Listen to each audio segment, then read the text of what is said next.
Okay, like I said, we are going to switch and do secants and cosecants today. This is section 4.5 in pre-calc. We just were talking about the relationship between secant and cosine. And we know that the secant is just the reciprocal of cosine, which means we can basically find our graph by looking at a cosine graph.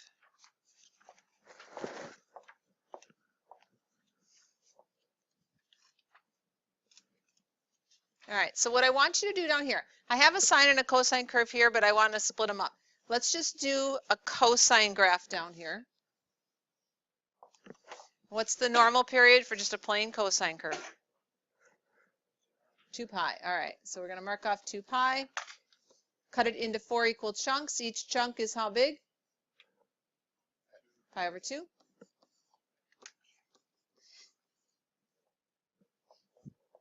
All right, and we are graphing cosine. Where does cosine normally start? At 1, at our high point. In this case, we're just graphing a plain cosine curve, no amplitude changes. So we are going to bounce between 1 and -1, and a cosine is going to start high, and then we'll go where? Everybody, 0, then down to -1, back to 0, back to our high point of 1. Okay, now I want you to draw that in with like a dotted line. Okay. If you've already drawn it in, that's okay. Maybe pick a different color for the other parts. Okay, so that's one period for cosine. Yes? All right. For secant, we need to take reciprocals. Okay, so I'm going to ask a few questions. If we are at this first point 1, what's the reciprocal of 1? Still 1, all right?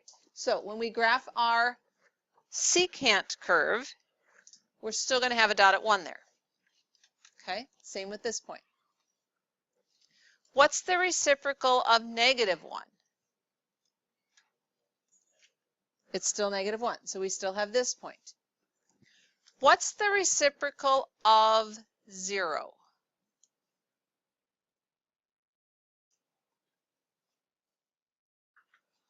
In other words, where the cosine of x is 0, what happens when I take 1 divided by 0? So wherever the cosine is 0, my secant graph is going to be undefined. Does that make sense? So if you are asked to graph either a secant or a cosecant curve, you have to start by showing me the dotted sine or cosine graph that goes with it. Okay? You have to start with that. Wherever you see a 0 for cosine, we're going to draw a vertical asymptote. Okay, so we have one there, and we have one here.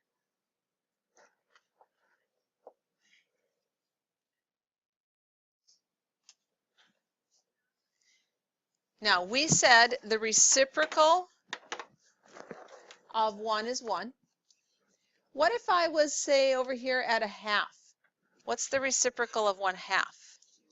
So instead of being down here at 1/2, I'm going to be up here at 2. Okay? If I were at 1/4, down here, reciprocal of 1/4 is 4. I'm going to be way up here. So what happens is when you take the reciprocal, our graph is basically just going to flip out. So instead of this first piece coming down and curving towards 0, it's going to go up and curve towards that vertical asymptote. Okay? Same thing's going to happen over here. My blue dotted line piece or my dotted curve is going to flip up to become the black part. Okay? In between the vertical asymptotes, we can do the same thing. If we were here at -1/2, reciprocal becomes -2. So I'm down here at -2. Over here at -1/2, reciprocal is going to be -2. We said this point, reciprocal of -1 was still -1. So instead of this being kind of a bowl-shaped or a valley, all right, it's going to be a peak or a hill. So the black part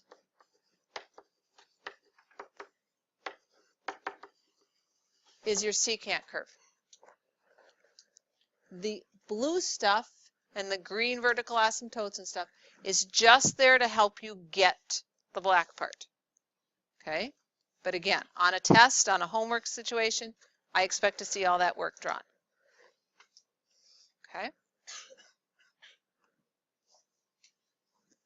All right, we're going to analyze some characteristics of it because it is a little different than sine and cosine curves. All right, what is the period for secant? Normal period, 2 pi, right? We're basing it off a cosine graph. Cosine has a period of 2 pi. Secant's going to have a period of 2 pi. Now, obviously, when we start changing that b term, it's going to change it as well. Okay, but starting out, period is 2 pi.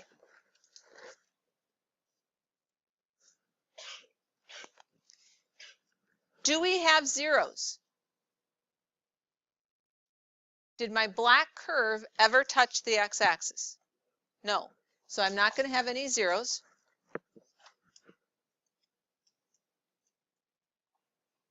We did say we had some vertical asymptotes. Where did they occur? Okay, in this picture, they occurred at pi over 2 and 3 pi over 2. They're going to occur wherever what? Wherever cosine is 0, right? Because we can't take the reciprocal of that. So we have vertical asymptotes where the cosine is 0.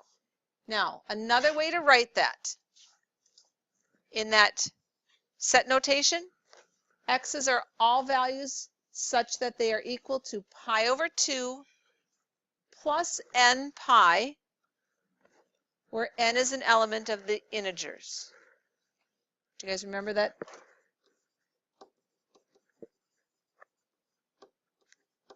Z means the set of integers. Okay, so 1, 2, 3, 4, 0, -1, -2, -3, -4. So think about what this is telling us. We're going to say we have an asymptote at pi over 2 plus 1 pi, 2 pi, 3 pi, 4 pi, -1 pi, -2 pi, -3 pi, -4 pi. Every pi units, we're going to hit another asymptote. Let's go back to our graph and see. We're at pi over 2. If we add pi, we now are at 3 pi over 2. Add another pi, or 2 halves, we're going to be at 5 pi over 2. We'd have another vertical asymptote at 5 halves. We'd have another one at 7 halves. We can also go in the negative direction. From pi over 2, if we subtract pi, we'd have one over here at negative pi over 2, at negative 3 pi over 2. Okay? So it's just another shorter way of saying it, because you can't obviously list them all, right? They go on forever. Okay, how about horizontal asymptotes? I put down that we don't have any. Is that true? Okay. Domain. Now, domain for cosine and sine, we said was everything, right? Nice, smooth, wavy, shaped curve. Okay, keeps going forever. But here we have some breaks. Wherever there's a vertical asymptote, we have a break in our domain, right? We can't be there. We can get really close to that vertical asymptote, but we're not going to actually be there. So our domain is going to be tied to our vertical asymptotes. Wherever we had a vertical asymptote, that has to get eliminated from my domain. So my domain will be all x's such that they're not pi over 2 plus n pi.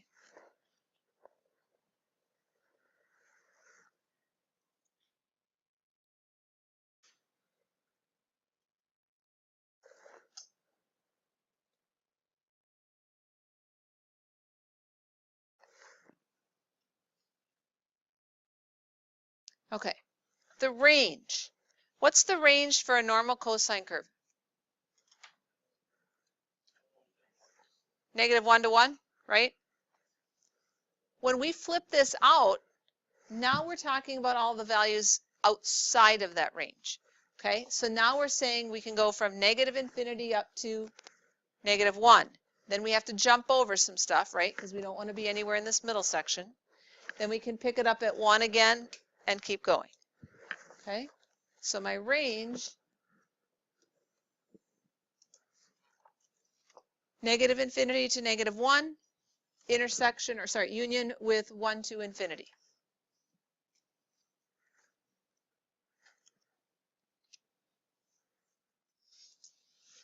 Okay.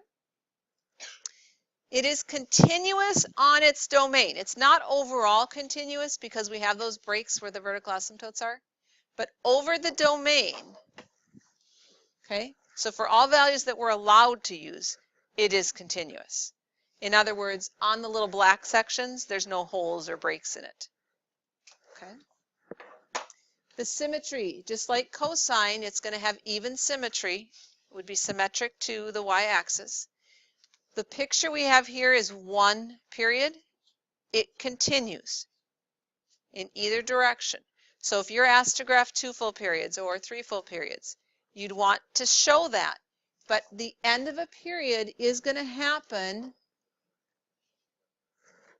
so that it leaves us like half of a curve. Does that make sense? If we were going to draw another period, we'd have more coming here, right? The other part of that branch. And then we would have our curve down here, and then another curve up here. So it's going to keep going, but you want to make sure you show me where does the period end. Whether it's 1 period, 2 periods, whatever, there's going to be a stopping point. So you would not have this part drawn in, okay? We would stop there. So for a secant graph, it's going to look a little weird. It's going to have the one little full parabola-shaped looking thing, and then 2 partial pieces. Okay. Local extrema, those are local max and mins, are sometimes referred to as turning points. Where is it that we turn? We turn here, right? So we have a turning point, a maximum because we're coming up and then turning back down. We have a maximum of -1. We have minimums, local minimums of positive ones. Seems kind of odd to say the positive is your minimum, the -1 is your maximum, but it's based on how it's curving. Okay, so in this full section right here in the between our asymptotes, we have a local maximum of -1. That is going to repeat itself again because this curve can keep going. So we have a local minimum of 1. It happens at 2n pi. So at 0, at 2 pi, at 4 pi, at 6 pi, we're going to hit that minimum point. We have a maximum of -1 starting at pi, and then again going full periods, adding 2n pi to it.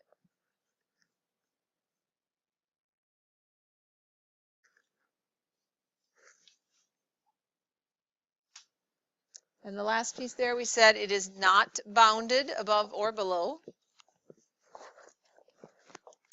Now, this is a lot of little picky details about our secant graph. My big goal for you is, can you graph them with all the transformations like we've been doing with sines and cosines? Okay? But there are some different characteristics with a secant curve than we've talked about in the past. All right. Let's look at cosecant graphs. You're going to see a lot of similarities. Characteristics from a cosecant function are inferred from the fact that it is what? The reciprocal of sine. Yep.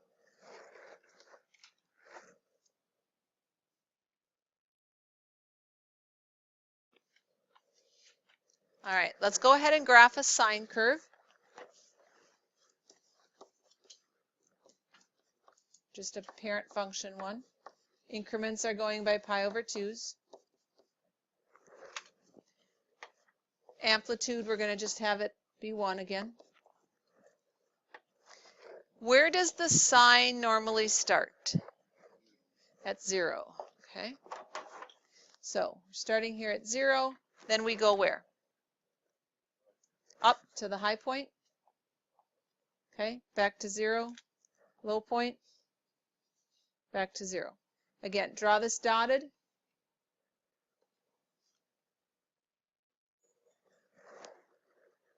Okay.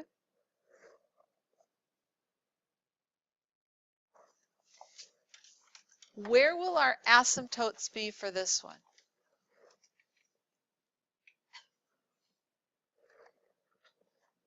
How many asymptotes are you going to draw? 3. We hit 0 in 3 spots, right? We have one here. We have one here at pi. Another one at 2 pi. Where would my next one be? If I kept going, where would my next one be? 3 pi and then 4 pi, right? Every pi I'm going to have an asymptote. All right, let's go ahead and fill that in down here.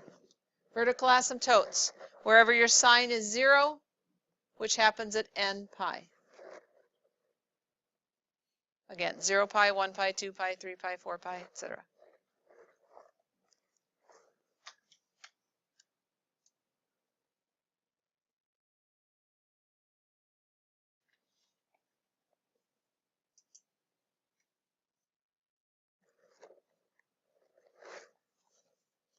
Okay. If we go to take the reciprocals of all of these points on our graph, we said the reciprocal of 1 is 1. The reciprocal of -1 is -1. We can't do the reciprocals of 0. That's why we drew the asymptotes in. And then say we were at a half here, reciprocal would be 2. So we're going to get that same kind of shape where we have parabola-looking pieces. The difference is this is nice 2 full parabola-looking parts as opposed to having 1 full and 2 halves like we had for secant. All right, so the blue graph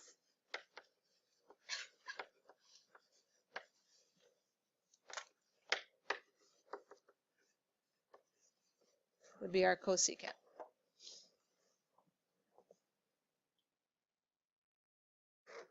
All right. Characteristics. Period is 2 pi. Do we have zeros? No. No horizontal asymptotes. Domain. Domain is tied to what?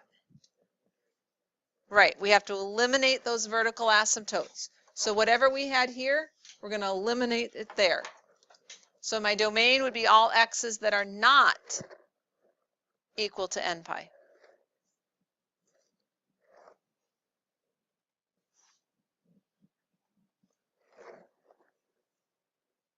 How about range?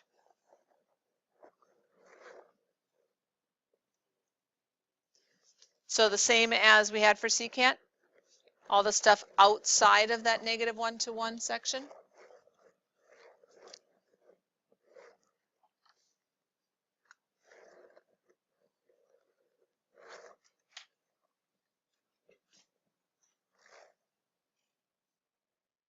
All right. Symmetry. Sine was an odd function, so cosecant is going to be an odd function. Keep in mind, what happens if we go a negative angle instead of a positive angle? Okay, so let's say we went up here to a positive angle. We've got our xy coordinates here, right? If we go that same distance in a negative angle, what are my coordinates? X, negative y. So my y value changed, right? So my cosecant, since it's tied to sine, which is y, my cosecant of a negative angle is going to be the opposite of the cosecant of the positive angle. Okay. The extrema are the same thing we had before, except at different positions on our graph. We still have a minimum of 1. It's the first encounter we have is at pi over 2. And then each period, we're going to see that same thing. So we can add 2n pi to that as well.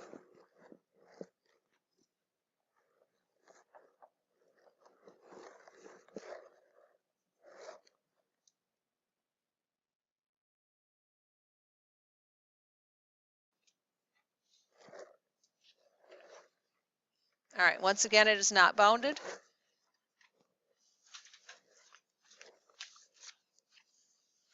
Are we ready to try a few?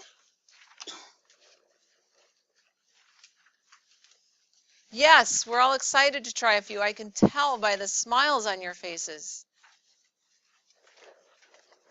Okay, we're just going to do one of each. It says sketch at least 2 cycles of the graphs for the following functions. The first one is a cosecant. So in my mind, what am I thinking?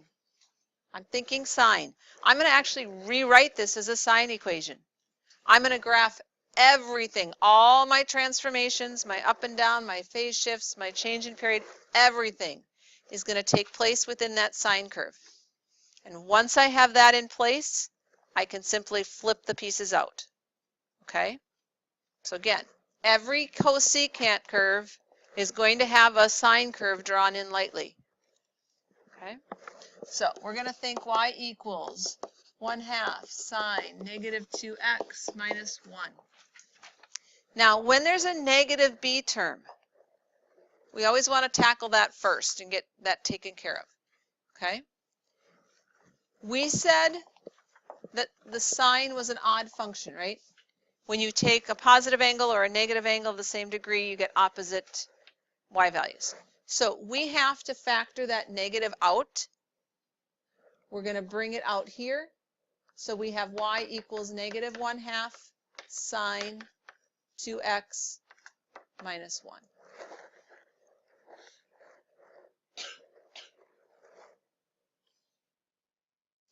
All right, so we're going to analyze everything about this one. What's the negative do? All right, reflect over x-axis. What's the 1/2?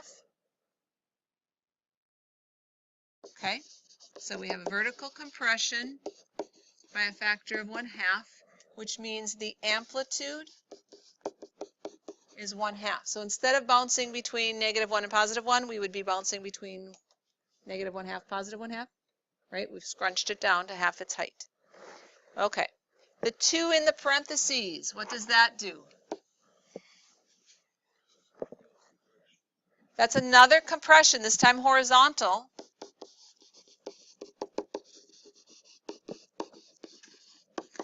All right, we're going to compress it to half its size, and we figure that out by looking at the period, which normally is 2 pi, but we have to divide by that 2, our b term, which gives us a period of only 1 pi.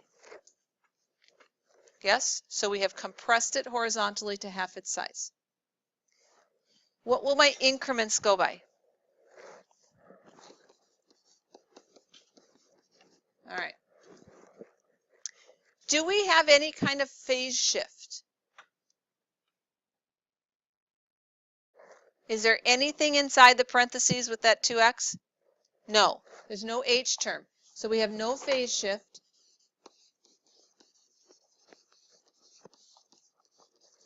But we do have a vertical shift. What's my vertical shift?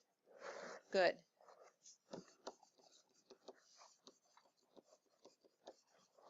All right. So let's get our sine curve graphed, and then we can just flip everything out. So we're going to have a new 0 at -1.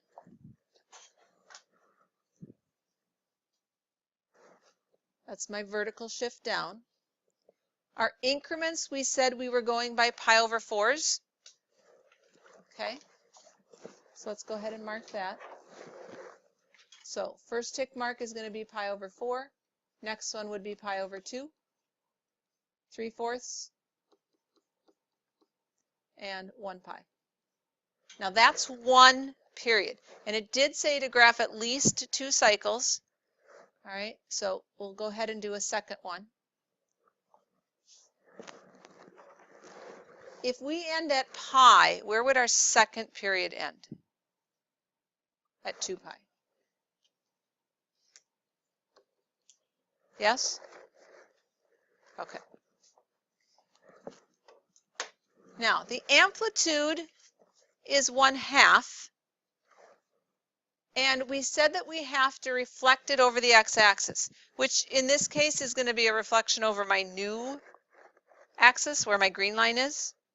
So instead of being a sine curve that starts at 0 and goes up, we're starting at 0 and going down, correct? All right. So starting at 0, which in this case will be -1, right? My new 0 line. I'm going to go down to how far? Half a space down, right? Amplitude is 1/2. So I'm going to be down here at -1.5. Then I'm going to be back on my line. Then I'm going to be where? At +1/2. And then back at 0. Okay. Now that is one period. Again, we're going to do this dotted. And it said to go ahead and graph at least 2. So let's continue that.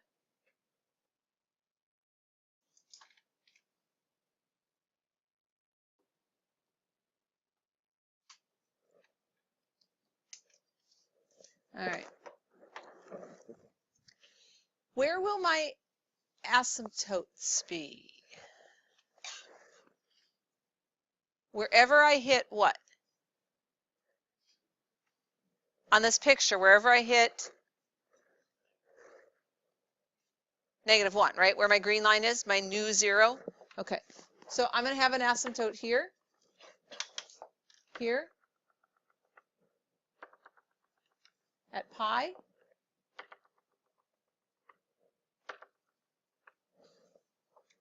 All right, so at 0, at pi/2, at pi, at 3 pi/2, at 2 pi, those would all be vertical asymptotes.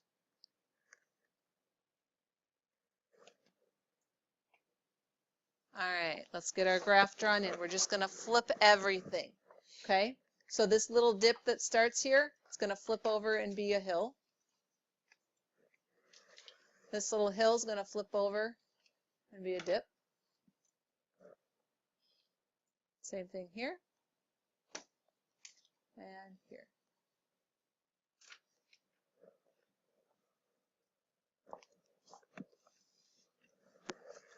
All right, so we graphed 2 full cycles. Questions about this one?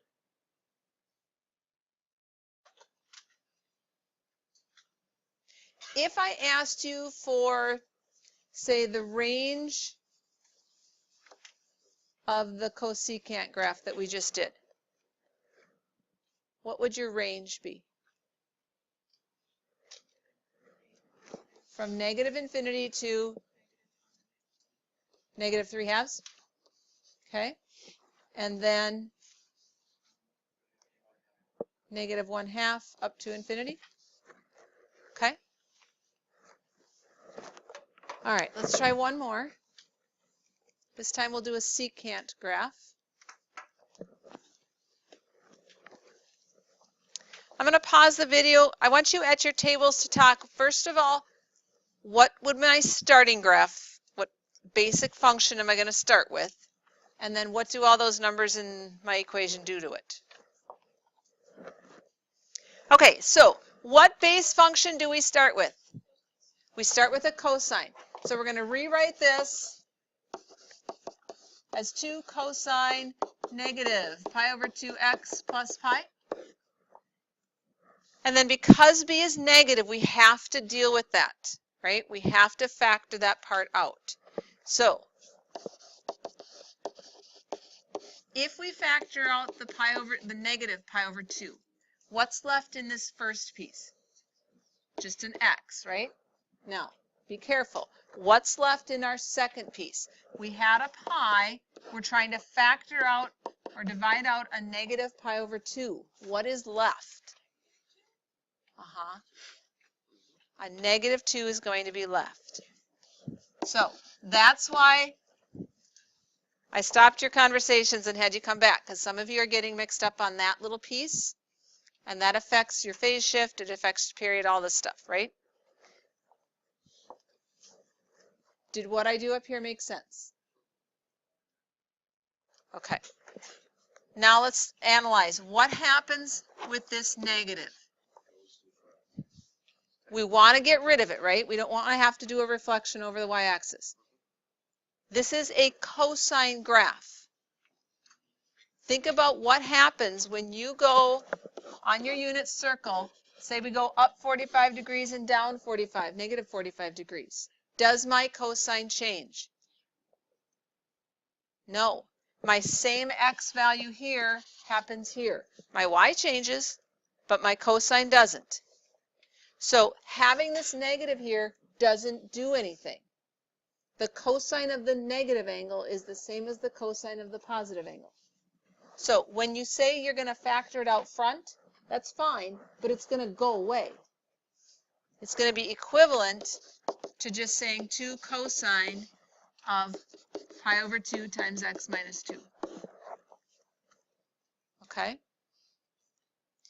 And if you think about it, this is an even function. It's symmetric to the y-axis. So does reflecting something that's symmetric to the y-axis over the y-axis do anything? No. Think of a basic parabola, right? That's symmetric to the y-axis. We reflect it. It looks the same. So that negative there really doesn't do anything. But I had to factor it out so that I got this part right here correct before I get rid of the negative sign. Does that make sense? All right. So analyzing this now. What is this 2 in front going to do? It's going to stretch it vertically. It's going to make my amplitude equal to 2. All right. The next thing we always found was the period. Right? What's the new period going to be? We're going to take 2 pi and we're going to divide it by pi over 2. The pi's drop out, and what happens to the 2's? Becomes a 4? Okay. So what's going to be a little different about this one is that our tick marks won't have pi's in them, right? They're just going to be regular numbers. Okay. What would the increments be? We're just going to go in ones for an increment. Okay. Do we have a phase shift? Do we have a phase shift? Yep. Yes, we're going where? 2 to the right.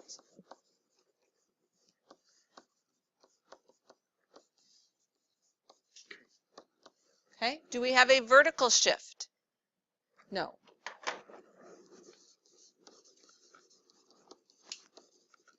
All right. So that makes it a little nicer. We don't have to worry about that new 0 line, right? It can stay right on the x-axis. Where would one period start and end for this graph? We're shifting to the right 2, right? So we're going to start at 2. Where are we going to end? Y6, right? Period length is 4, so 4 over would put us at 6. If you're struggling with that little piece at all, remember you can take what you have in parentheses here. The pi over 2 times x minus 2, and look at where we normally start and end at 0 and 2 pi. And we can find our new start and end. Divide out the pi over 2. We said 2 pi divided by pi over 2 is 4. And then we can add a 2 to both sides. And you can see we are starting at 2 and ending at 6. Yes? All right, so let's get our graph, all these details on our graph. We said our increments are going by ones. We are going to start at 2 and end at 6 for one period, but it said to graph at least 2. So we can either go 4 more spaces to the right, we can go back 4 from our starting point on the left. Doesn't matter.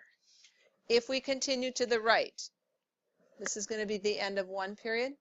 We'd have 7, 8, 9, 10. This would be the end of the next period. And we were starting here. Yes? All right. We didn't have a vertical shift. We have an amplitude change, though, of 2. So we're going to bounce between 2 and negative 2. Okay? And we're going to start with what kind of graph? Cosine. Cosine starts high. So remember, we're starting over here at x being 2. We'll have our first dot up here. We good with that? All right. Then we're going to go to the 0 line, down to -2, back to 0, and up to +2. And then we're going to do that again, right? We want 2 periods. So back to 0, -2, 0, +2. All right. Draw that in.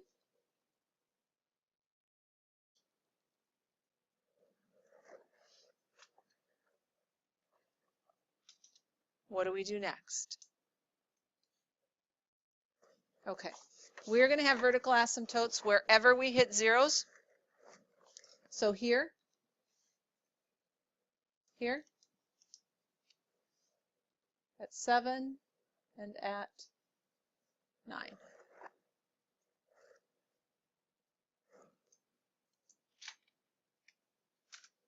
All right, now flipping everything out.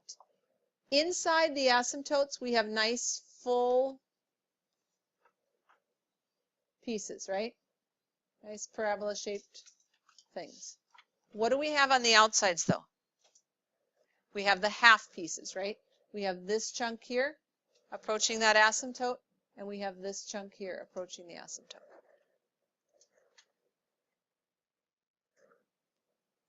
All right. Questions on those graphs? How are we thinking in terms of a 0 to 4 scale with this whole transformation? Like, can you figure out the amplitude, the new period, the phase shift, all that stuff? Where are we at with that?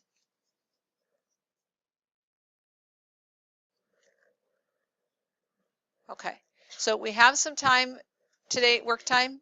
If you're still struggling, make sure you come up and talk to me. Okay. We are actually going to do day 2's assignment here. This is going to become day 1. We're going to flip-flop those. So tomorrow we get to learn about tangents and cotangents. We're only spending 1 day on these new ones because they're very much similar to what we've been doing.